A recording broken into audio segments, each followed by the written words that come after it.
Querido irmão, querida irmã, para esse segundo domingo da Quaresma, nesse dia 13 de março, temos como proposta de reflexão o texto de Lucas, capítulo 9, do versículo 28 ao 36.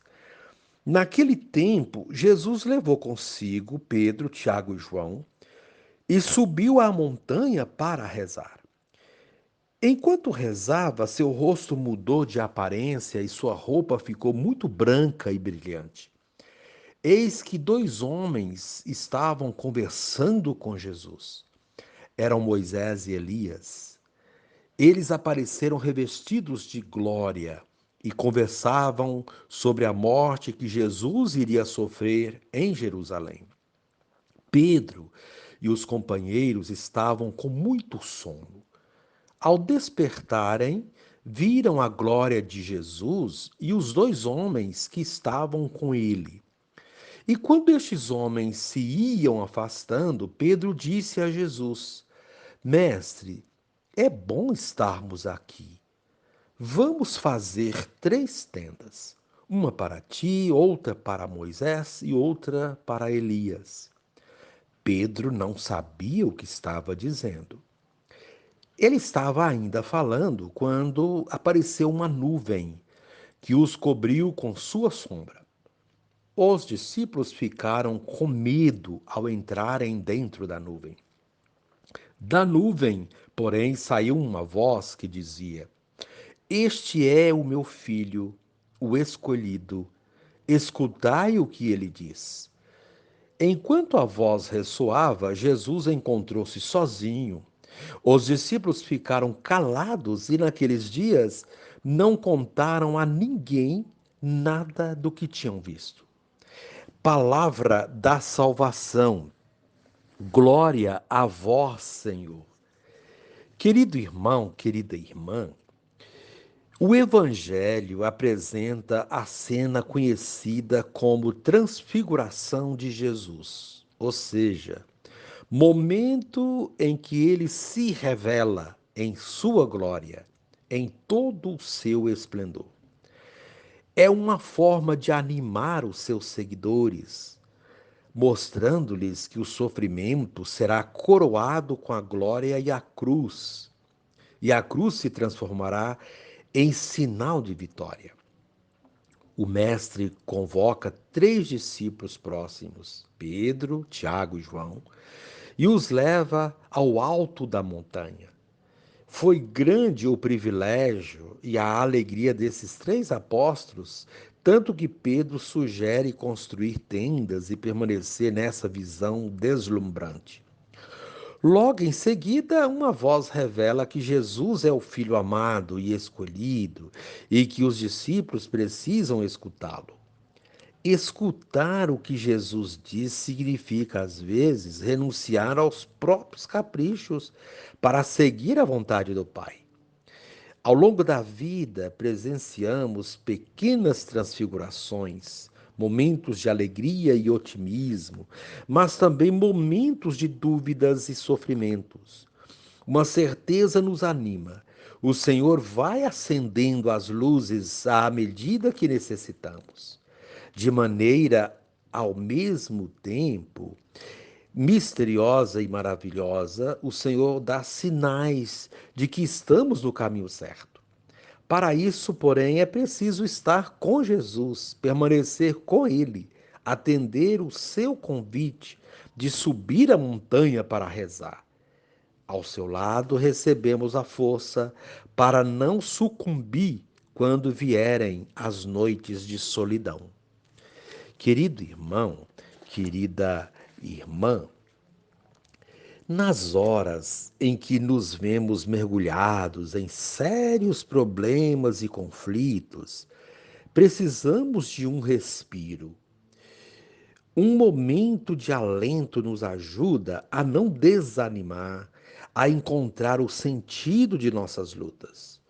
Os discípulos de Jesus estavam apreensivos e preocupados com as críticas que se faziam a Jesus e com as indicações que ele mesmo estava dando de sua paixão e morte.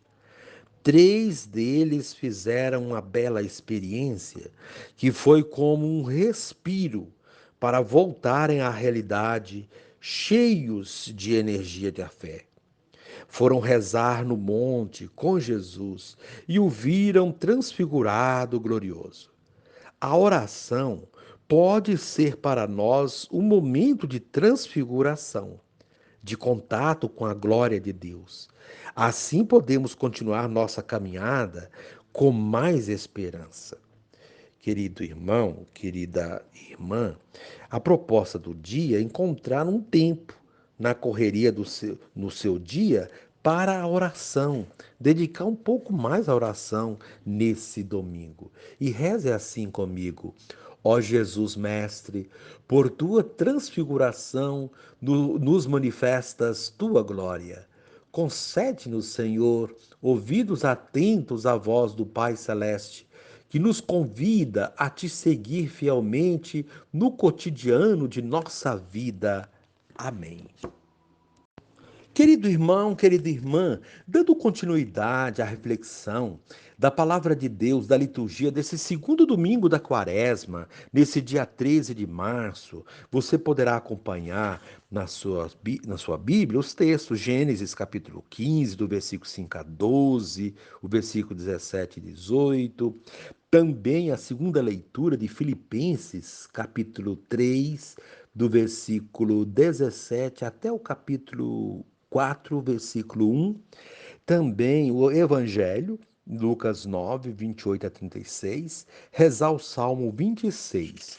Uma vez que você já ouviu a proclamação do Evangelho com a reflexão, você poderá agora acompanhar a leitura de Gênesis, do livro do Gênesis, e em seguida faremos uma reflexão. Ela é mais abrangente, né?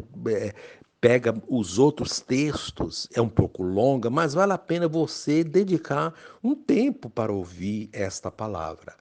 Então, a primeira leitura é Gênesis. Naqueles dias, o Senhor conduziu Abrão para fora e disse-lhe: Olha para o céu e conta as estrelas, se fores capaz. E acrescentou: Assim será a tua descendência. Abrão teve fé no Senhor, que considerou isso como justiça, e lhe disse: Eu sou o Senhor que te fez sair de dos caldeus, para te dar em possessão essa terra. Abrão lhe perguntou: Senhor Deus, como poderei saber que vou possuí-la? E o Senhor lhe disse: Traze-me uma novilha de 3 anos, uma cabra de 3 anos, um carneiro de 3 anos, além de uma rola e de uma pombinha. Abrão trouxe tudo e dividiu os animais pelo meio, mas não as aves, colocando as respectivas partes uma frente à outra. Aves de rapina se precipitaram sobre os cadáveres, mas Abrão as enxotou.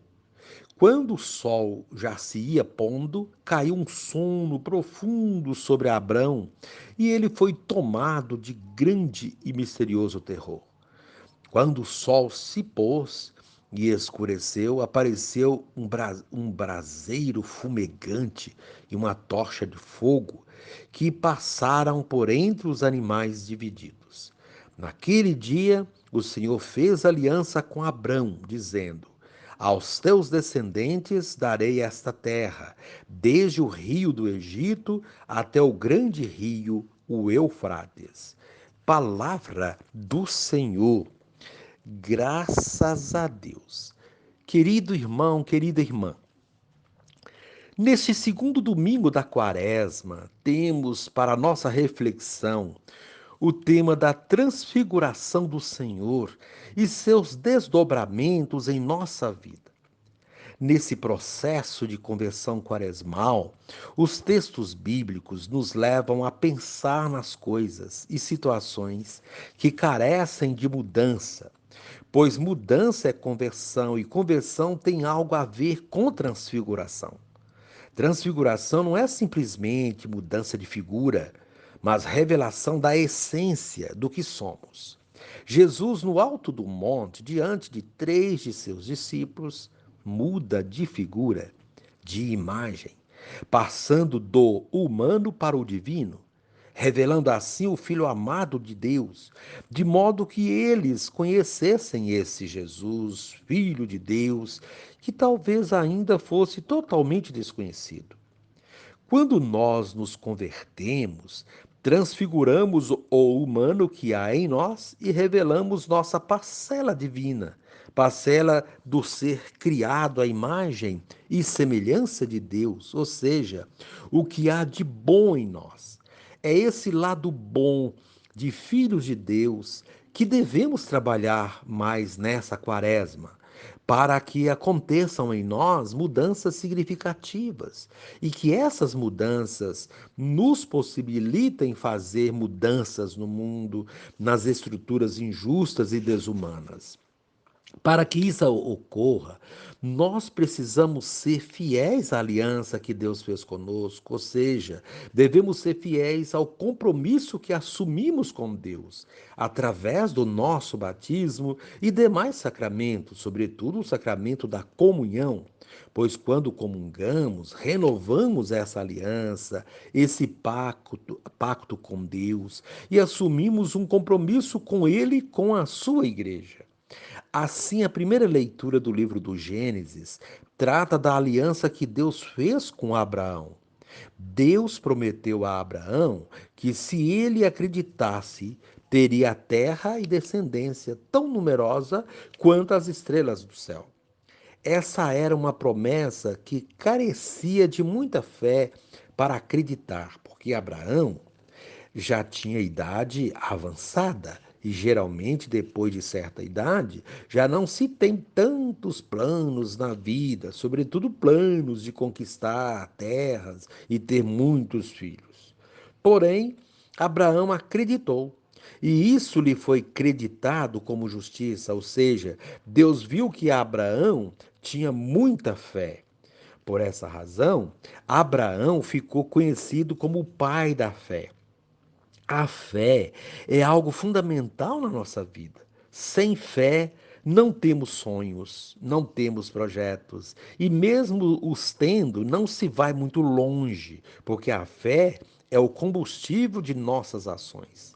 Quem tem fé não desanima, não desiste, segue adiante, porque sabe que Deus não decepcionará na travessia desse deserto quaresmal e nos desertos de nossa vida, carecemos de fé para conseguir atravessá-los.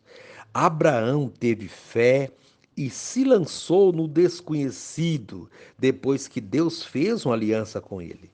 Deus se mostrou ou se revelou para Abraão como o Deus da libertação, o Deus que fez sair de Ur, dos caldeus, para lhe dar aquela terra como herança. Abraão também teve momentos de dúvidas, de incertezas, mas isso não abalou a sua fé.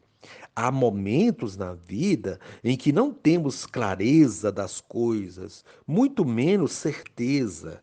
Mas se tivermos fé, mesmo com as coisas ainda obscuras, Deus vai apontando caminhos, mostrando a direção, e no fim tudo dá certo.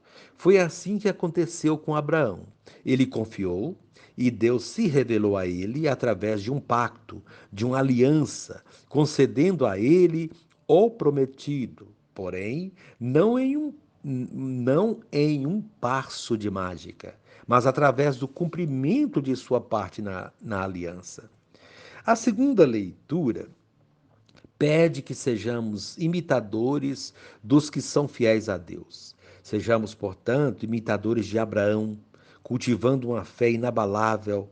Sejamos imitadores dos apóstolos, que souberam ser fiéis a Deus e levaram adiante o testemunho de Jesus Cristo, pregando e vivendo a sua palavra. Sejamos imitadores das boas obras, das pessoas comprometidas com o reino de Deus que temos perto de nós. há muitas pessoas na comunidade que dão verdadeiro testemunho de sua fé, que vive o seu batismo e que tem muito a nos ensinar com o seu exemplo e sua fidelidade a Deus. Mas evitemos ter como modelo as pessoas que se comportam como inimigas da cruz de Cristo. Diz a carta aos Filipenses na segunda leitura de hoje. Essas pessoas podem até estar na igreja, mas elas não devem ser imitadas ou seguidas, pois estão na igreja, mas não são a igreja de Jesus Cristo. Quando alguém se comporta dessa maneira, muito nos entristece, diz Paulo, apóstolo, pois o fim deles é a perdição, e Deus não quer que se perca nenhum de seus filhos. Por essa razão, essas coisas devem nos entristecer também. Como é que podemos identificar os que se comportam como inimigos da cruz de Cristo?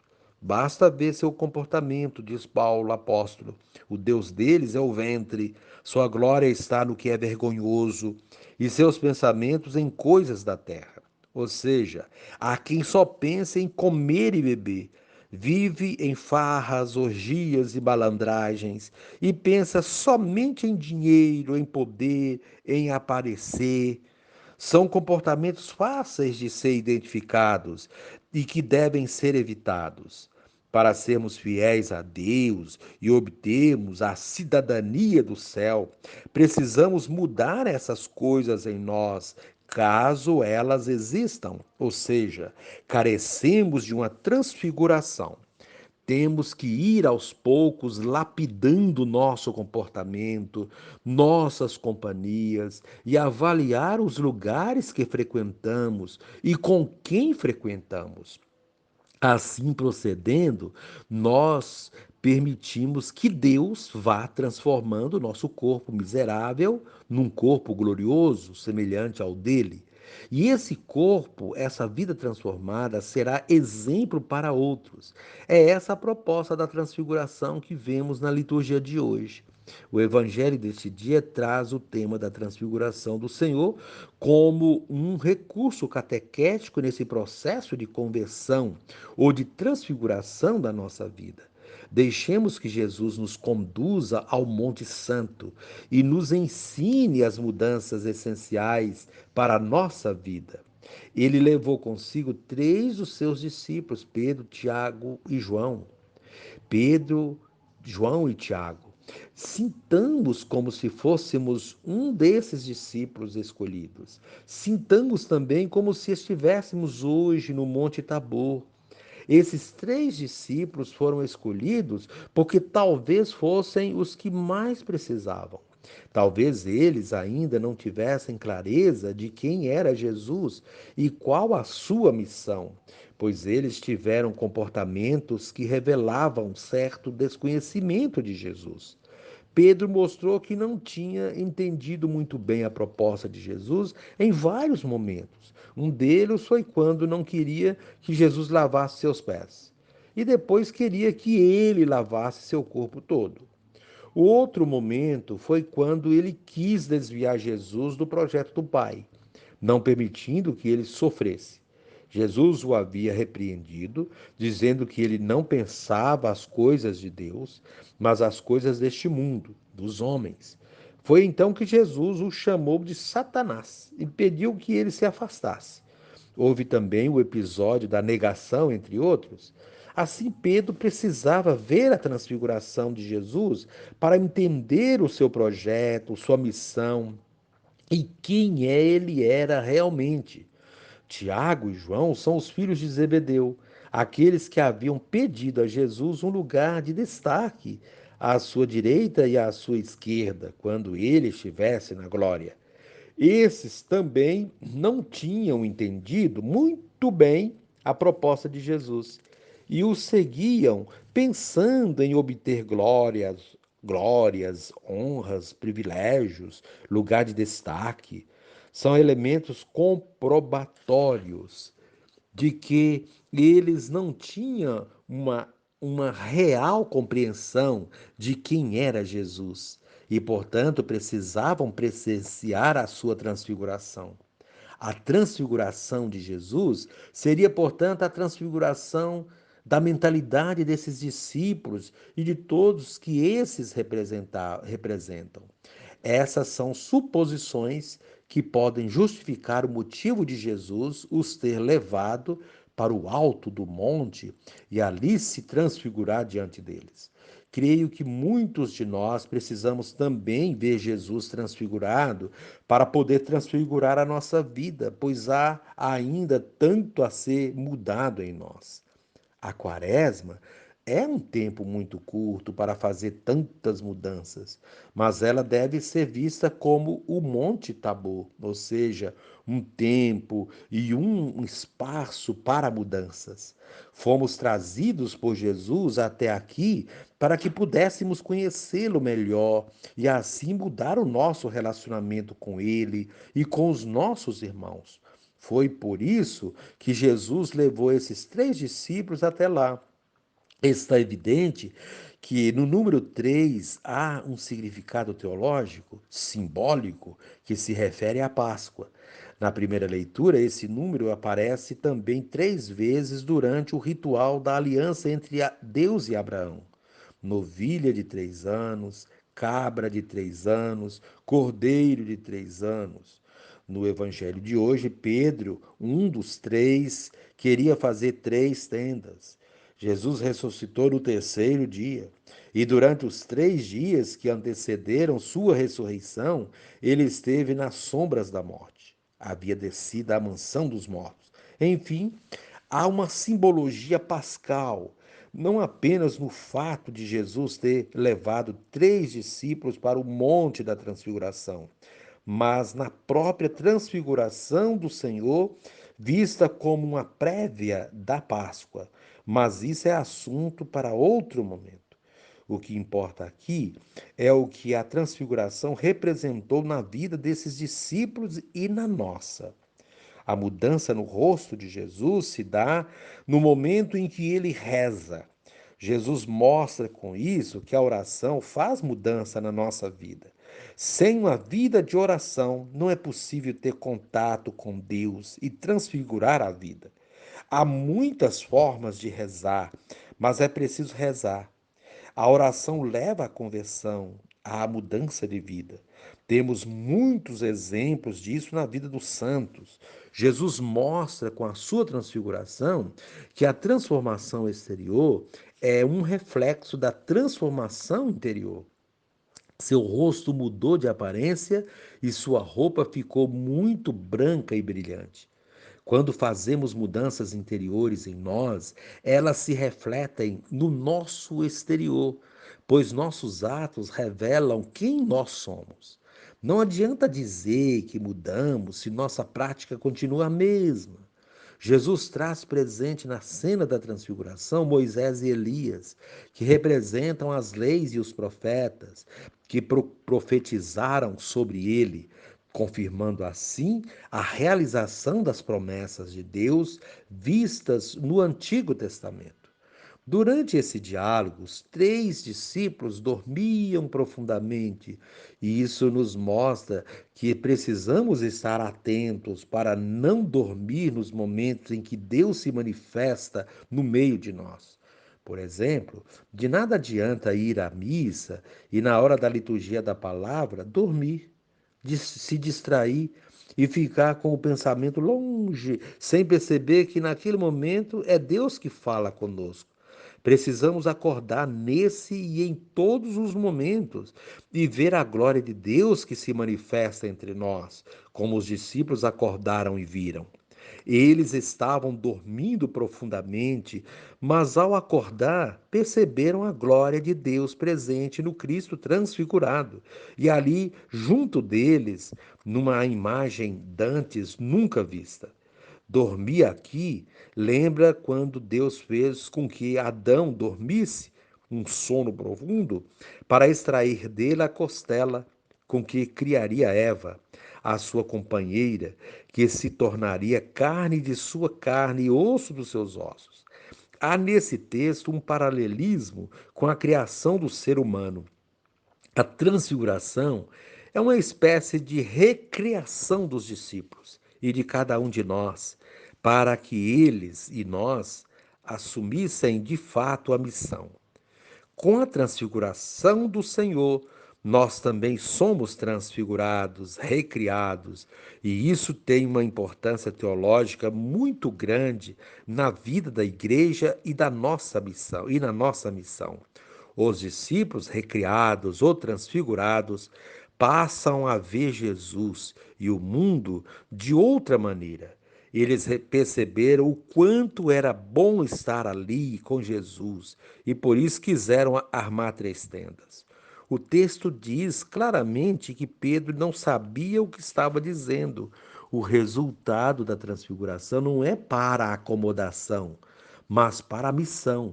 Deus não quer que fiquemos parados, contemplando as maravilhas da sua glória, mas quer que levemos adiante a experiência desse encontro e sigamos a sua missão. Por isso, Pedro ainda não tinha terminado de falar e Deus interferiu, envolvendo-os numa densa nuvem, e dessa nuvem saiu uma voz dizendo: Este é meu filho amado, o escolhido. Escutem o que ele diz. Aqui encontramos uma das explicações da transfiguração. É preciso reconhecer que Jesus é verdadeiramente o Filho de Deus e escutar o que ele diz, ou seja, é preciso obedecer aos seus ensinamentos. Não há outro caminho para se chegar ao Pai. Abraão ouviu a voz de Deus e obedeceu, conseguindo a realização de suas promessas. Paulo, apóstolo, na carta aos Filipenses, pede que sejamos fiéis a Jesus. E a voz de Deus, durante a transfiguração no Evangelho de hoje, pede que não tenhamos dúvida de que Jesus é seu Filho amado e que ouçamos o que ele diz. Querido irmão, querida irmã, assim sendo, depois dessa longa reflexão, a liturgia de hoje enfatiza a necessidade que temos de reconhecer Jesus como Filho de Deus e de obedecer aos seus ensinamentos. Somente assim vamos demonstrar que verdadeiramente tivemos nossa vida transfigurada. Querido irmão, querida irmã, reze assim comigo, atentamente. Divino Espírito, faze-me compreender a paixão de Jesus como ato definitivo de libertação da humanidade, subjugada pelo egoísmo e pelo pecado. Amém.